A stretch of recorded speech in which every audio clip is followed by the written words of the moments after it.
Assalamualaikum warahmatullahi wabarakatuh. Saya Karenisa binti Khairul Anwar bernombor Matrido 78100 akan membentangkan tajuk falsafah dan nilai dalam karya kekasih.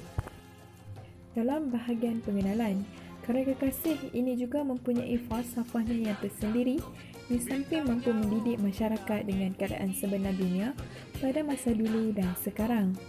Karya kekasih merupakan kumpulan puisi hasil penulis Usman Awang. Usman Awang merupakan salah seorang tokoh sastrawan negara yang sangat disegani. Menurut Muhammad Nasir Omar, falsafah dianggap sebagai suatu perkara yang tidak relevan dan mempunyai ilmu disiplin yang sukar difahami dengan keperluan hidup seharian. Hal ini demikian kerana kebanyakan individu mempunyai pendapatnya yang tersendiri dan kadang-kadang bercambah dengan pendapat orang lain. Tambahan pula, falsafah juga mempunyai peringkat ilmunya yang tersendiri, misalnya ilmu ontologi, epistemologi dan aksiologi kerana berteraskan perkara yang benar dan praktikal. Nilai juga boleh didefinisikan sebagai satu ukuran yang boleh mempertimbangkan sesuatu perkara, kejadian, tingkah laku, sama ada baik, benar ataupun sebaliknya. Dalam karya kekasih, Usman Awang juga turut menerapkan nilai yang baik agar pembaca terdorong untuk melakukan perkara yang baik. Berbalik kepada karya kekasih, Usman Awang menjelaskan pelbagai perkara yang berlaku mampu mengubah hidup seseorang manusia dari segi perilaku, harga diri dan masyarakat sekeliling mampu merubah keadaan. Kesimpulannya, kajian ini tertumpu pada bahagian falsafah dan nilai dalam kompilasi puisi kekasih karya Usman Awang. Hal ini kerana setiap pemikiran yang disampaikan oleh Usman Awang sangatlah berilmu dan mampu mendidik masyarakat jika diselami dengan lebih mendalam.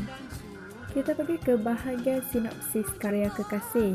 Karya kekasih adalah sebuah kumpulan 50 buah puisi-puisi karya sastrawan negara yang ketiga, iaitu Allahyarham Datuk Dr. Usman Awang. Puisi-puisi ini dipilih atas dasar kemasyhurannya dan juga kerana dekat di hati beliau. Karya yang dimuatkan di dalam buku ini meliputi jangka masa dari awal beliau berkarya hinggalah ketika beliau mendapat anugerah sastrawan negara pada tahun 1983. Puisi Kekasih diangkat sebagai tajuk antologi ini kerana ia merupakan salah satu puisi Usman Awang yang termasyhur di kalangan peminat sastra tanah air dan antarabangsa. Dalam bahagian sorotan kajian pula, pengkaji telah memilih 3 sorotan kajian, iaitu pada bahagian yang pertama, emosi dan ironi dalam puisi Usman Awang atau tafsiran pragmatik oleh Mari Fatimah. Subjek merupakan jurnal yang mengkaji emosi daripada pelbagai perspektif linguistik. Dalam kajian ini, 4 buah puisi milik sastrawan negara iaitu Usman Awang telah dipilih serta dianalisis bagi mengesal unsur ironi atau dikenali sebagai bahasa sindiran. Kajian ini berjaya membuktikan bahawa teori linguistik juga mampu merungkai makna dan kata yang ingin ditampilkan oleh pengarang tersebut. Seterusnya, Nur Amirah Cik Soh dan Rohaidah Kamaruddin telah melakukan kajian dalam jurnal yang bertajuk Makna dalam Puisi Terpilih Usman Awang. Kajian ini tertumpu dalam kepelbagaian penggunaan bahasa dalam puisi Usman Awang. Perkataan yang dipilih oleh pengarang dalam penulisan puisi beliau telah dianalisis oleh pengkaji kerana ingin mengetahui sebab perkataan itu dipilih oleh pengarang. Seterusnya, aspek yang ketiga iaitu aspek-aspek kemasyarakatan dalam sajak Awang tahun 1940 hingga 60-an. Hasil kajian Lim Swee Tin ini tertumpu dalam kajian aspek kemasyarakatan. Menurut pengkaji, beliau memilih sajak tersebut bagi mengungkapkan aspek kemasyarakatan yang boleh dicapai. Perkembangan kajian ini ialah pada dekad 40-an dan 60-an. Setiap penelitian yang dilakukan berjaya membuahkan hasil dan meluaskan skop bidang kemasyarakatan. Seterusnya, kita pergi kepada analisis teks karya kekasih. Karya ini tertumpu pada falsafah nilai kemanusiaan. Falsafah nilai kemanusiaan. Sesebuah karya sastra mempunyai falsafah dan moral yang diadun dengan bahasa halusnya dan membuatkan karya tersebut tidak pernah kering dengan tauladannya yang tersendiri. Nilai kemanusiaan merangkumi pelbagai aspek kehidupan seperti kasih sayang, pengorbanan, harga diri, jati diri dan persahabatan. Seterusnya, kita pergi kepada analisis teks karya kekasih. Karya ini tertumpu pada falsafah nilai kemanusiaan. Falsafah nilai kemanusiaan. Sesebuah karya sastra mempunyai falsafah dan moral yang diadun dengan bahasa halusnya dan membuatkan karya tersebut tidak pernah kering dengan tauladannya yang tersendiri. Nilai kemanusiaan merangkumi pelbagai aspek kehidupan seperti kasih sayang, pengorbanan, harga diri, jati diri dan persahabatan. Seperti yang kita sedia maklum, nilai kecintaan individu terhadap individu yang lain merupakan satu nilai yang setiap manusia mahukan. Menurut Dewan Bahasa dan Pustaka, cinta ialah perasaan sayang atau berahi antara lelaki dan perempuan bergantung kepada cara yang ingin disampaikan. Cinta yang terlahir mampu memberikan rasa kasih dan sayang antara satu sama lain serta mampu mewujudkan rasa damai. Bertepatan dengan tajuk karya Kekasih, Usman Awang cuba menyampaikan bahawa cinta seseorang manusia itu mampu melebihi batas dan bertindak di luar kawalan. Akan kurubahkan matahari menjadi laut malammu, menghirup sangkar madumu kekasih. Itulah mimpi yang membunuh realiti dengan syurga ilusi. Petikkan puisi Kekasih. Ketika malam kulihat matamu pada bintang, senyummu melambai di gemilang sinar bulan. Dari bintang ke bintang, ku nantikan lagumu, hanya kedipan dalam suara hatiku bimbang. Petikkan puisi dari bintang ke bintang. Seterusnya, nilai persahabatan yang tulus. Persahabatan merupakan suatu perkara yang tidak semua individu mampu merasainya. Nilai persahabatan yang tulus sangatlah sukar diperolehi kerana kebanyakan individu memilih harta sebagai ukuran. Persahabatan yang ditonjolkan dalam puisi Anak Jiran Tionghoa dan Suasana dalam karya Kekasih mampu membuktikan bahawa setiap persahabatan yang ikhlas itu tidak perlu berlatar belakangkan keluarga mewah maupun kaum. Contohnya, lihat mereka tertawa riang, Ahju tak punya gigi sebatang. Iskandar mengesat hingus ke baju, sekarang menunggu aiskrim lalu. Bumi tercinta resapkan wahyumu, jantung mereka adalah langitmu. Darah mereka adalah sungaimu, nafas mereka adalah udaramu. Berikan puisi Anak Jiran Tionghoa. Dari kejauhan suara-suara muda yang riang, petikkan dan tertawa di antara letupan mercun. Dan kedua ibu saling memandang dan tersenyum tanpa seruan pura-pura dari pentas-pentas politik. Hati mereka bersalaman dan saling berpelukan atas kesederhanaan rasa dan nasib yang sama. Petikkan puisi Suasana. Seterusnya, dalam falsafah kemanusiaan terdapat juga nilai pengorbanan. Pengorbanan boleh diertikan sebagai jihad.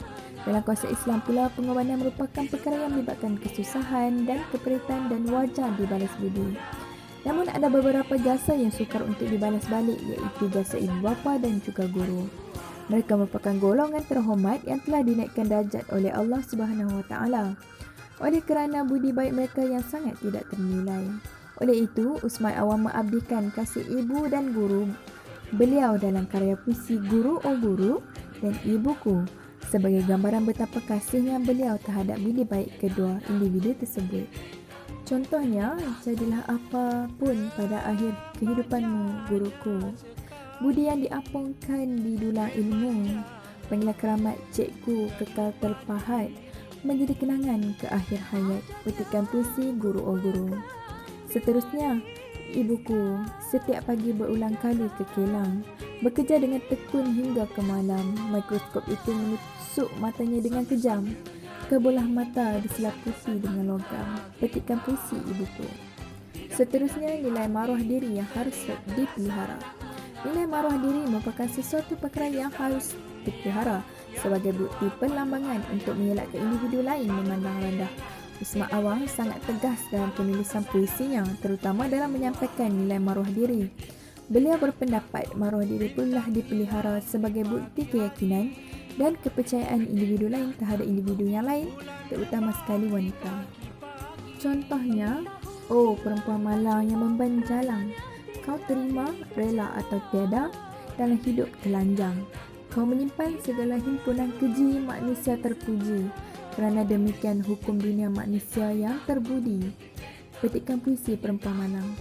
Puisi ini menjelaskan bahawa seorang pelacur mempunyai harga diri yang rendah, sehingga manusia lain sanggup hanya datang dan pergi sekadar untuk memuaskan nafsu.